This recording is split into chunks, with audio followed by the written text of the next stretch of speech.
Olá pessoal, sejam bem-vindos a mais uma emocionante aula. Hoje vamos mergulhar na fascinante mundo das listas.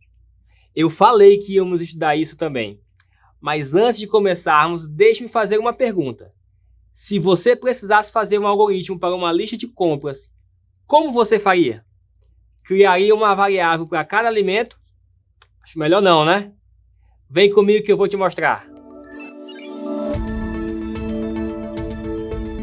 Vamos começar nossa aula falando sobre o conceito de listas. Mas o que são listas, afinal? Bem, imagine que você está organizando uma festa e precisa fazer uma lista de convidados. Você poderia escrever cada nome em um pedaço de papel separado, mas isso seria muito trabalhoso, não é mesmo?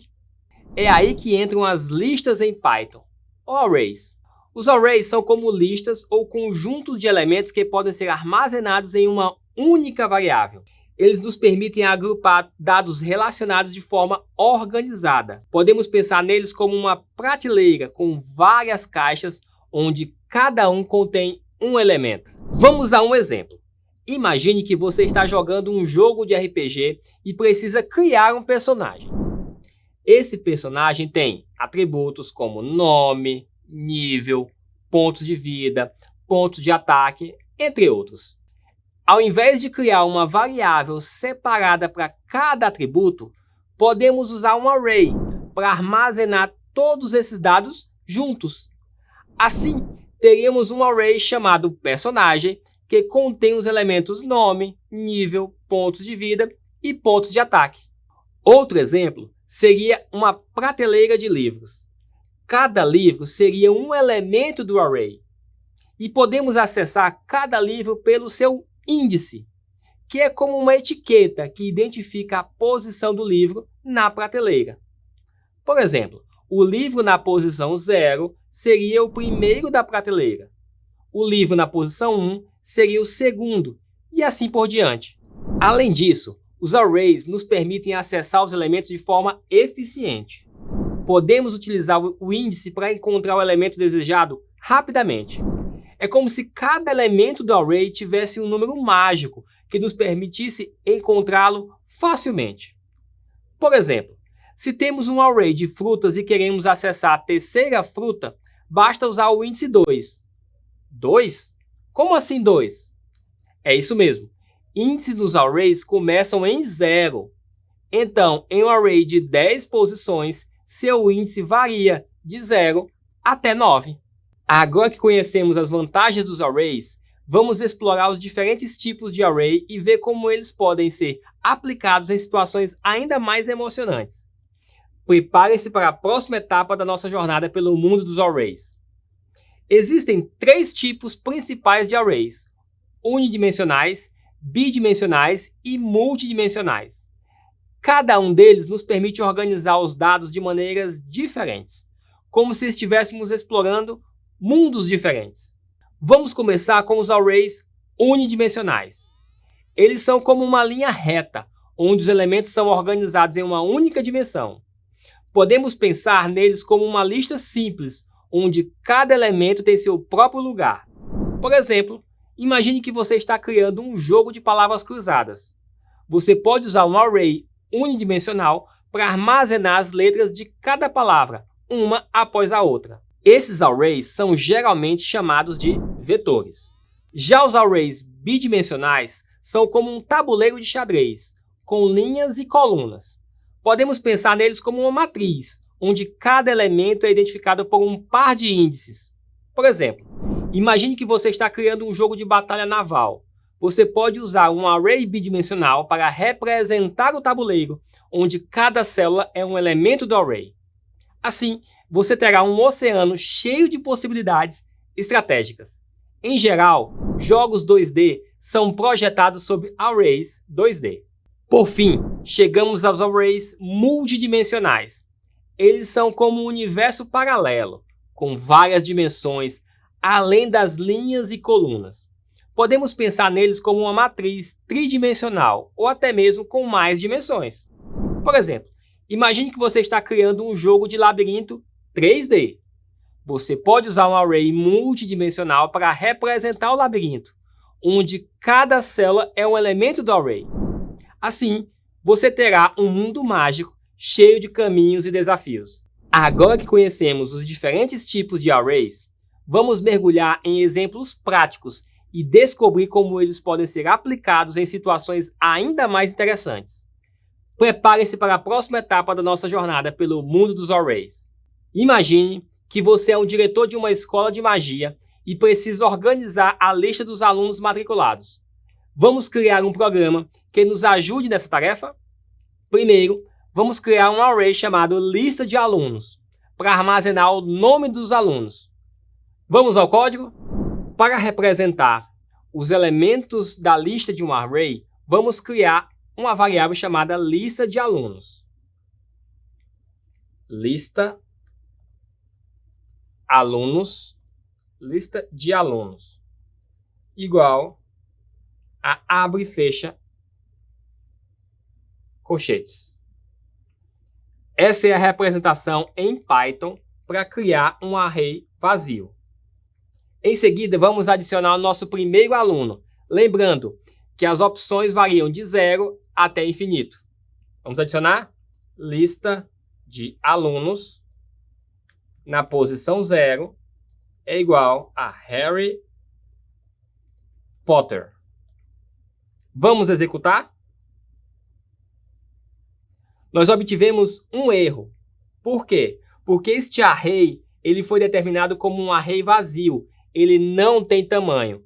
Os arrays em Python, ou melhor, as listas em Python, elas são dinamicamente alocadas, ou seja, elas crescem dinamicamente.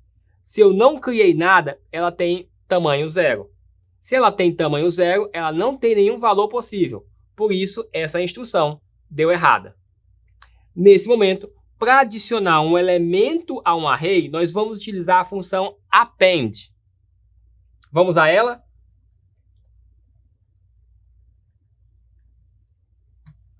Dessa forma, nós apensamos o valor Harry Potter à função lista de alunos. Vamos executar? Em seguida, nós vamos dar um print na nossa lista. Agora nós temos um array com uma posição chamada Harry Potter. Se dermos um print na posição 0, ou seja, nós temos um valor na primeira posição, executando a mesma coisa, retorna apenas o valor Harry Potter. Se adicionarmos outro elemento, vamos colocar Hermione e mandarmos imprimir apenas a variável lista de alunos.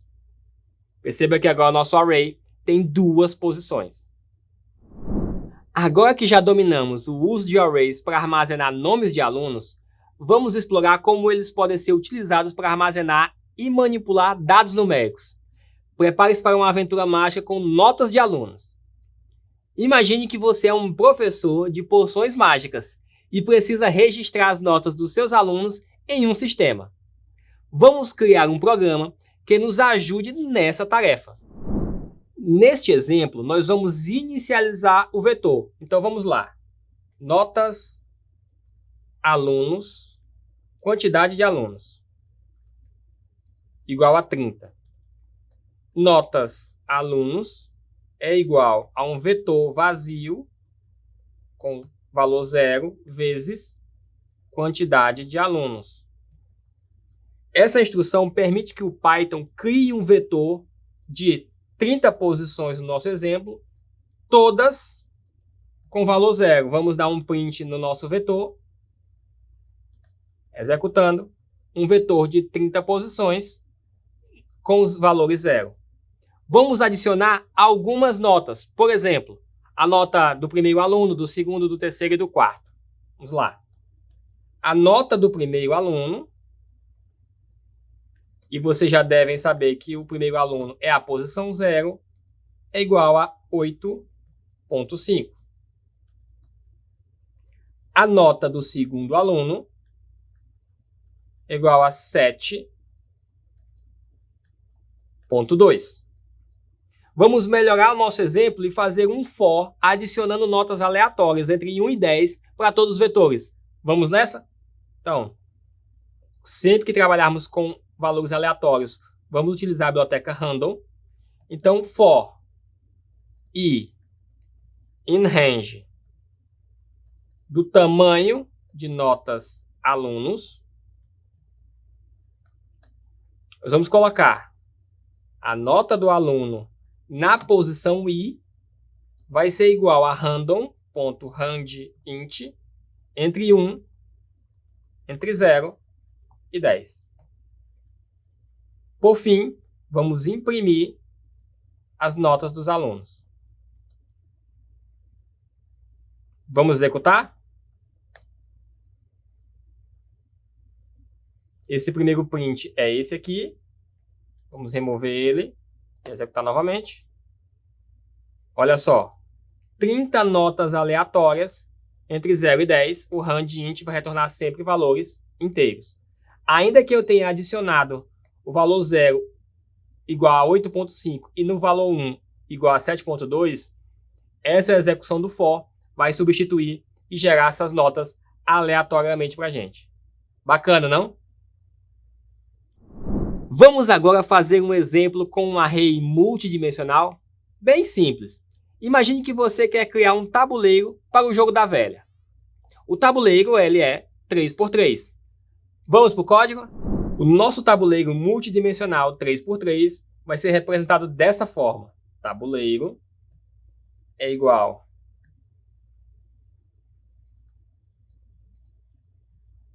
a um vetor de 1x3, outro vetor de 1x3 e outro vetor de 1x3.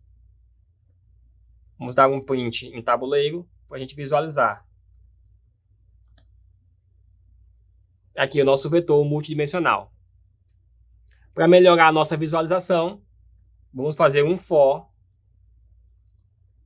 na coluna em tabuleiro e dar um print em C.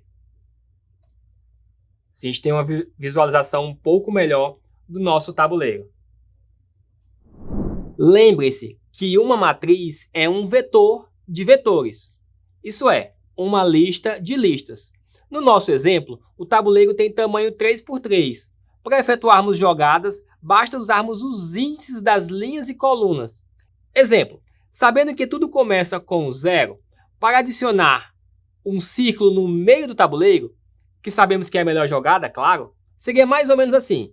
Vem para o código. Então, para executar o movimento da bola no meio do tabuleiro, nós podemos usar o duplo índice, ou seja, linha e coluna.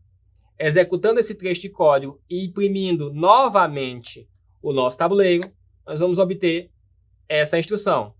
Se nós quisermos criar uma nova jogada, vamos, por exemplo, colocar o X na posição 1, 2. E assim sucessivamente. Chegamos ao final dessa emocionante aula sobre o conceito de arrays. Ao longo dessa jornada, exploramos diversos tópicos e aprendemos sobre a importância e a aplicação de arrays na programação. Vamos recapitular o que vimos nessa aula hoje? Nós entendemos qual é o conceito de array e onde aplicá-los. Verificamos como criar arrays unidimensionais e multidimensionais. Agora, eu preciso que você vá lá na plataforma, acesse o texto de aprofundamento. Lá tem muito mais coisas sobre esse assunto. Não se esqueçam de responder os quizzes para fechar a sua nota e validar os seus conhecimentos. Acessem o fórum, responda a questão aberta e comente na resposta de 2 outros colegas. Até a próxima aula!